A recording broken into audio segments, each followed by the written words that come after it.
Well, first off, I would just want to welcome you here. Yeah, thanks, Chris. It was great talking to you recently. Obviously, we work with the organization a heck of a long time. It's, to me, a unique opportunity for me to learn about leaders and other people in the region that are watching this, to learn about leaders that are leading our organization. But I also view it almost like a real-world MBA for me. I get to learn what shaped that man or woman, what developed them, what models do they follow, what do they do in their organization.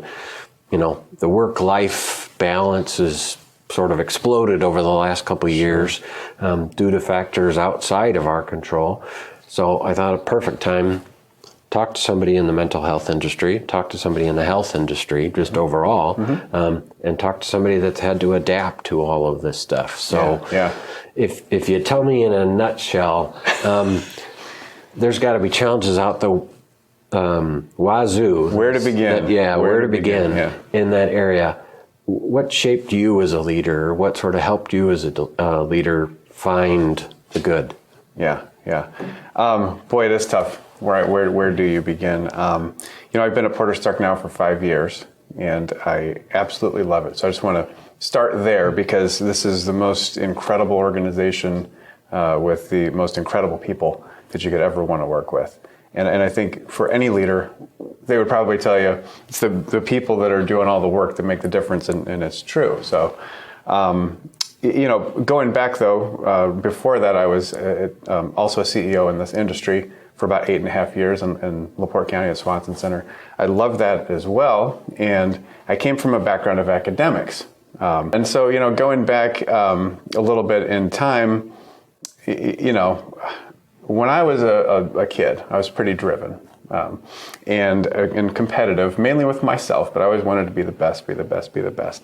So, one thing that I tell younger leaders or people looking to get promoted is, it's good to be ambitious, but it's also best to put that a little bit secondary and put exactly what's in front of you as primary. Because if you're going to do a good job and you care about what you're doing, you'll forget about those other things, and people will notice that this person really cares about what's happening here, right?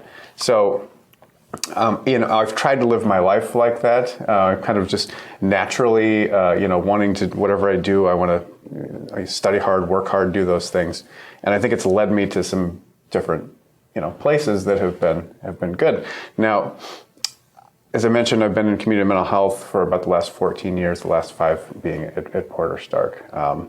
And I had led this life of academics where I finally had gotten to faculty, and it was what my whole life goal was, but I had this amazing opportunity and a kind of a calling to come back home, and because I'm from the area originally. Okay. At the time, my wife and I didn't have kids yet, but thought how cool it would be to come back to the area and be able to have a family, which we do now.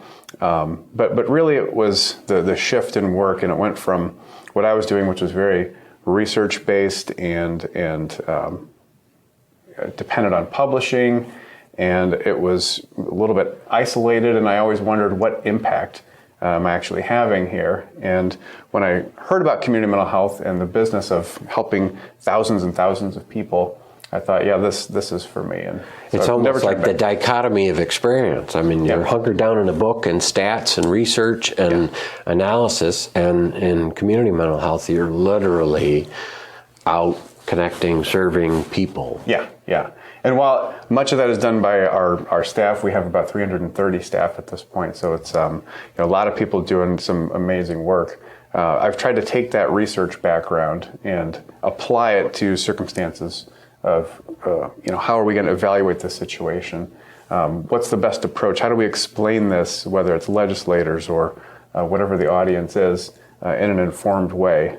So that's something else that I advise to people. I don't know, I have all this advice like I'm, Well, you're I guess I was kind of primed to think in that You may regard. be in a similar age category of me, and I like to tell people, okay, I might not be the smartest guy, but I've been doing this 20 or 30 or 40 years. Like, even if I'm half dumb, I've learned a decent amount of stuff in that period of time. And even if you're twice as smart as the average person, you've only had a couple of years to get that smart. So if I'm half as stupid and you're twice as smart, I might just by accumulation have the edge on you. Yeah. So I think the point is that you got to take what you've learned, what you know, and apply that in your leadership role, right? Because I think in the field that we're in, people who become CEOs, they may have been, a case manager or a therapist. They could have been a CFO. They could have been all kinds of different things. So each person brings to that job a certain knowledge base. Yeah. So you got to play to your strengths when you're doing those things and rely on the subject matter experts that are carrying out all those complex tasks on a daily basis. Tell me, over those 14 years and the last 5, what have you learned about mental health or the importance of mental health to overall health? Mm-hmm. Well, that's a great question. There's a huge tie-in, and strategically, one of the things that Porter-Starke we're doing now and has been long in place as a strategy is to try to integrate those things. So when we talk in the field about integrated care, it really talks about making sure that we're addressing health needs as much as mental health and addiction needs. And so some of that we do ourselves through a primary care arm called Merrim Health Center. The other we do with partners in the community and physicians and nurse practitioners, trying to connect people to health. Yeah. But we work in a model where more and more we have to show evidence that we are connecting people to care. And that goes then towards our overall assessment of the quality and level of services that we're able to provide. So they're all institutions or people are looking for it to have a very analogous relationship to a positive outcome. Yeah. And so if you've got to verify it, you really got to make sure that it's correct. Yeah, exactly. Yep.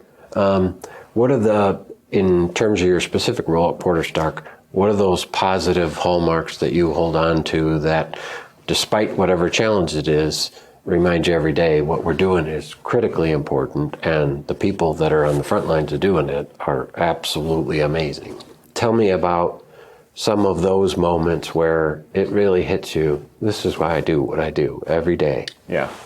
I'm in a position where I hear things almost every single day that are that kind of level of inspiration. We serve 18,000 people collectively, at Porter-Starke Services. So there's a lot of different interactions, and I would say the vast majority you never hear about, but some of them bubble up. And what you know is that at any given moment, it might be the right time that you can reach somebody. And that's what our staff are doing every day. And I have to tell you that's what it reminded me of is I've always kind of loved work. Whatever I'm doing, I really got into, and it was really, really fun. But it wasn't until I got into this field, and particularly here at Porter-Starke Services, that I felt like I didn't have to question anymore, is what I'm doing worthwhile? Because every single day, and I say this to staff orientation, every day that you're here, you're going to touch the life of somebody, no matter what your job and your role is. It's part of the whole of who we are in terms of delivering services. And our job is to help people have a better life. Yeah, literally like better, right in the word. Like you want them to have a better outcome. Yeah. Tell me about what the world maybe, I think of the positive angle, obviously, and everything. Mental health is a very, very challenging issue. Yeah.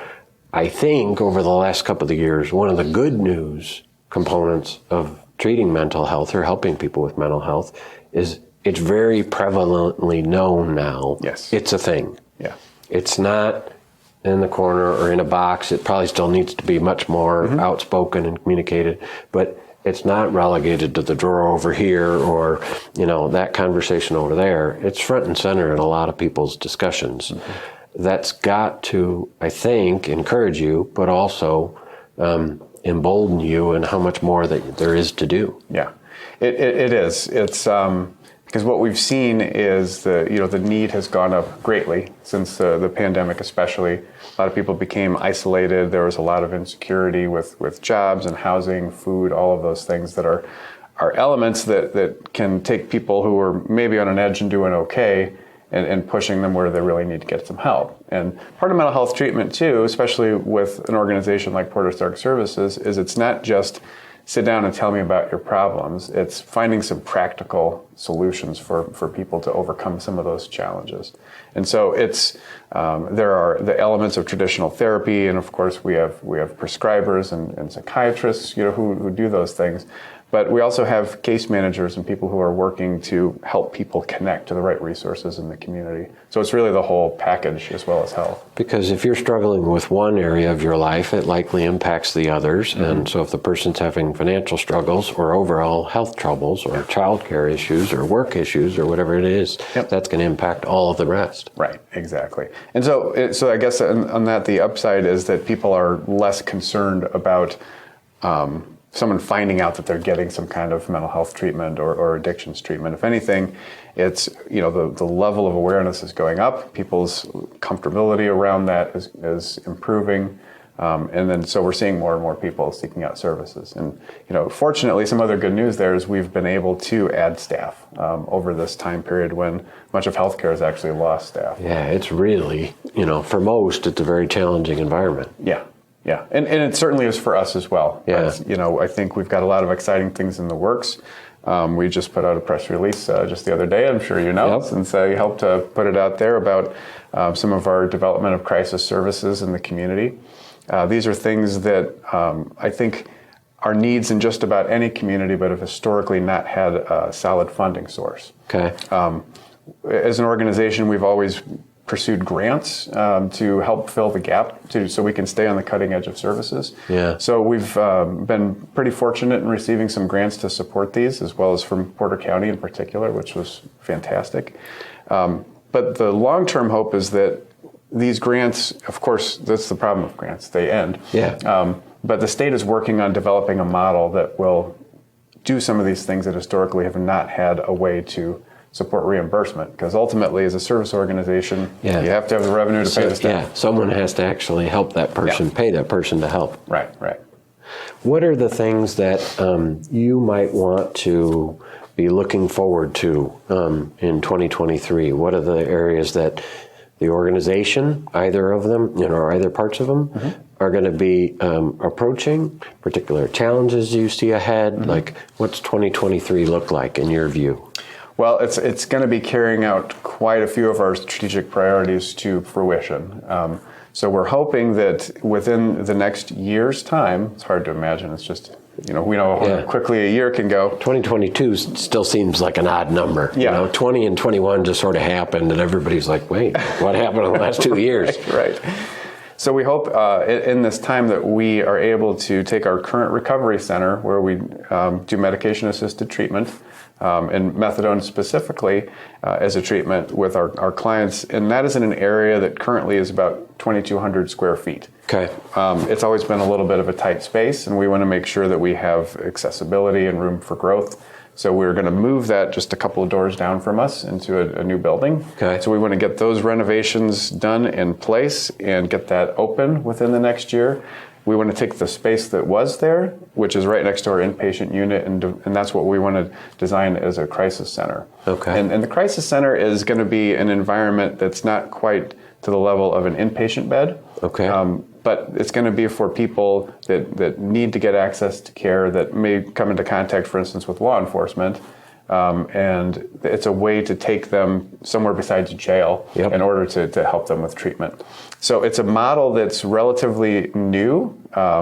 It's been tested in some bigger metro areas, but less in an area our size. So there's going to be some interesting challenges.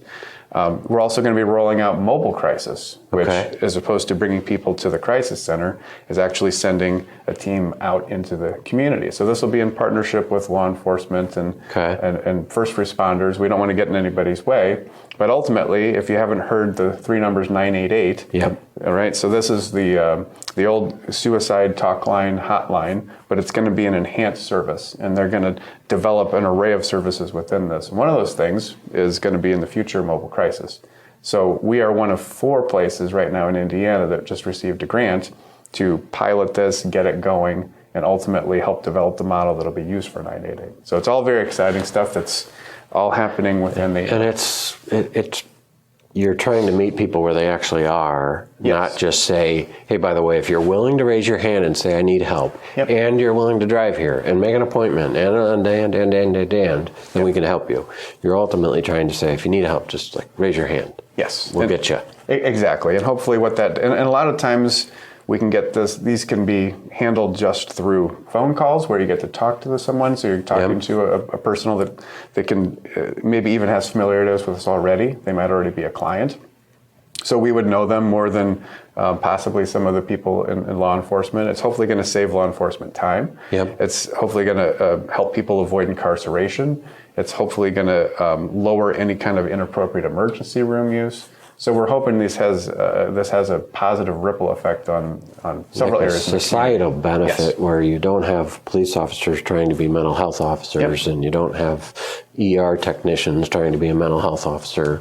You have mental health people trying to help somebody with mental health issues. And at the same time, I have to say, we're fortunate locally to have a lot of buy-in around officers having a good understanding. So I think as a community, you've got communities that like Valpo that they've got a social worker to try to, and I think everybody is trying to almost like create a mesh where let's not have anybody fall through. We'll have some extra areas, you've got some extra areas, but let's not have anybody fall through. And I think it's because it is going to take the whole village to solve mental health and addictions problems. And I think from the leaders that I talk to in the community, there's a lot of buy-in, there's a lot of support, and there's a lot of momentum for us to get things done. Well, to me, to watch the organization grow and enhance your services, everything you're doing with Merrim, like we've been a partner for a heck of a long time, and to me, I fully understand what your mission is, but also how important that is. And probably the last couple of years reinforced that even more so. So glad that you're growing, glad that you're starting some new experimental programs that sound like they make a lot of sense. Well, thank you again. Thanks for being here. Thanks for our ongoing relationship. We love to be communicating on your behalf. And keep up the great work. Thanks. Appreciate everything you do too.